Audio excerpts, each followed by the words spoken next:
Hey, 04 Mach 1 speed here, and this is just a quick review here of the XT2C. I just did a review of the ST20, and then I bought these flashlights pretty much the same time. So I pretty much bought two Klaruses at the same time. But the Klarus XT2C, 470 lumens, XML T6. There is another Klarus coming out that I'm actually kind of interested in. It's $90. It is the XT11, so it's pretty much the upgraded, more powerful version of the XT10. Same modes and everything, except for the high output. I noticed on a lot of the Klarus lights, except for the XT20, low, medium, and high outputs are pretty much the same. So on the XT2C and the XT10, the outputs are the exact same.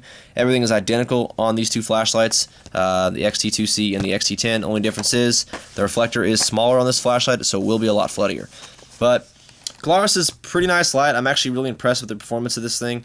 I wasn't expecting this thing to be really bright. I mean, of course, it's not BC25 bright, but it's still bright. It's definitely 470 lumens. I'm going to say that. So the XML T6, 295 hour runtime on 10 lumens. Medium is 150, and then high is 470. So great light, really nice light. Ordered this flashlight from Going Gear, and I got it in about 2 days. So really nice. Anyways, there's the case, of course, or the box. I mean, pretty simple box. Holster, really nice holster. Got the nice little Klarus logo. Like I said, I don't know how to say it. Klarus, however you want to say it, I guess. But I pronounce it Klarus. I don't know if it's supposed to be pronounced like that. But instructions, by the way, the ST20 came with instructions. I just don't think I showed them to you, but they do come with instructions. And if you know a lot about flashlights, you probably don't need to read this. If you don't know, I'd recommend reading it. But I know quite a bit about lights, and I imagine most of you do too, so you probably don't need to read that, unless you want to. But accessories, it's a nice little lanyard. You got the spare boot cover, spare O-rings, all the normal stuff in the flashlight. Pretty sick. Alright, so take the flashlight out, and here's what it looks like. For those of you that don't know, I thought I'd go ahead and do this because a lot of you probably have the BC20. And this is what it looks like compared to the BC20. So it's actually a bigger light than I thought it was going to be. I thought it was going to be just a tiny bit bigger than the BC20, maybe a little thicker because it does take 18650s. But it's actually a pretty big light. I was kind of surprised. I thought it was going to be a lot smaller.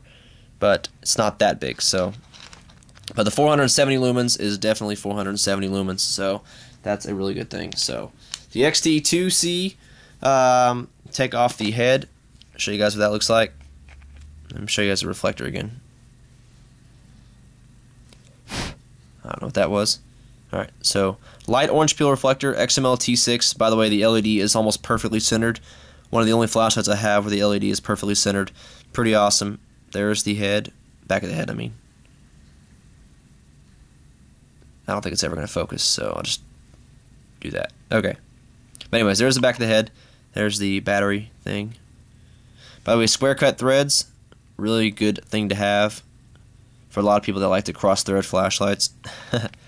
So there it is. There's the head. And then the tail, of course, is like that. And is momentary activation. So you get momentary and then click for constant on and then mode switch over there. Most of you probably, or some of you are probably familiar with the XT series flashlights, but flashlight is powered by an 18650, two CR123s, or two rechargeable CR123s. So, by the way, there's a lot of people that have been asking me all over my comments. Rechargeable CR123s and 16340s are actually two different things. I mean, I guess a 16340 can be considered an RCR. That's what it is. But this is actually a LiPo. I'm sorry. So that's one thing I was going to want to say. A lot of people are asking me in comments if I should be running RCR batteries in some of these lights. These are actually peak voltage is like 3.2 or 3.6, but the actual voltage after about 12 minutes of being fully charged will drop to 3 volts.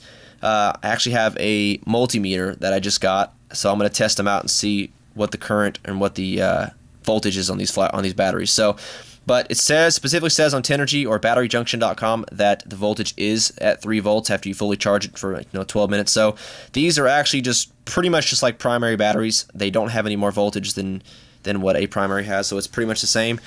These are actually way different than a 16340. So a 16340 has a lot more voltage in this battery. So pretty much like a primary. But I will tell you, these things are horrible on battery life. Really horrible. On my BC25, to let you guys know, I get 15.5 minutes on high on this thing. But that's not including where the circuit board shuts it down to a lower output. That's when I keep turning it off. So I imagine it'll probably last 30 or 40 minutes in the BC25. So not very good. Definitely not very good. So all the extra room, all that extra room is wasted because I could put an 18650 in there.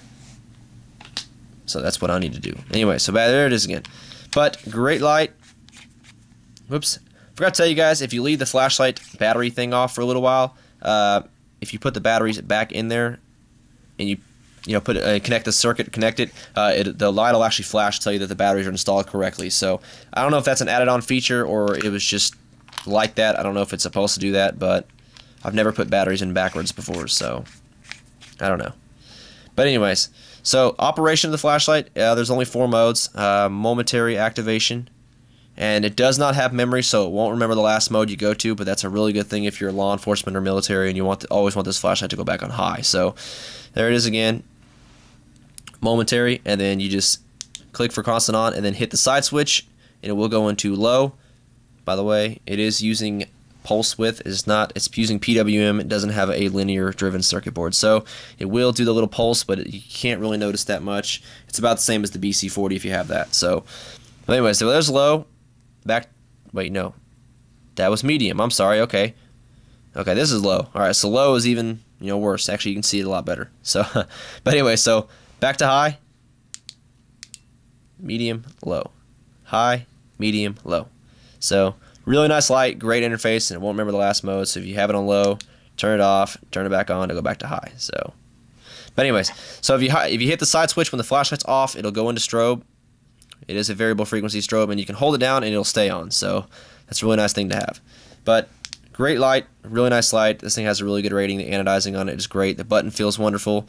Really nice. I'm impressed with Klarus a lot. So, but I'll show you what it looks like in the holster because I know a lot of you might ask about that. So I guess it doesn't matter if it goes in head first or tail first. I just kind of stick it in tail first. So anyways, there's what the flashlight looks like with the holster. Nice little hookup for a belt or a carabiner. Still don't know what that is. But anyways, that's what the flashlight looks like with the holster. So really nice light. Definitely worth the money. This flashlight retails for like $64. That's pretty good considering it's the same output as the XT10. But I will tell you that it is floody, and I'm going to do some outdoor beam shots here in probably a day or so to show you guys what it looks like. I might even have them up the same day. So there it is, the Klarus XT2C. Really nice light. Definitely worth the money. Really high output. Really impressive. This light will impress you. So, but anyways, there it is. Thanks for watching, guys. If you guys have any questions at all, hit me up in the comments, and I'll get back to you as fast as I can. Thanks.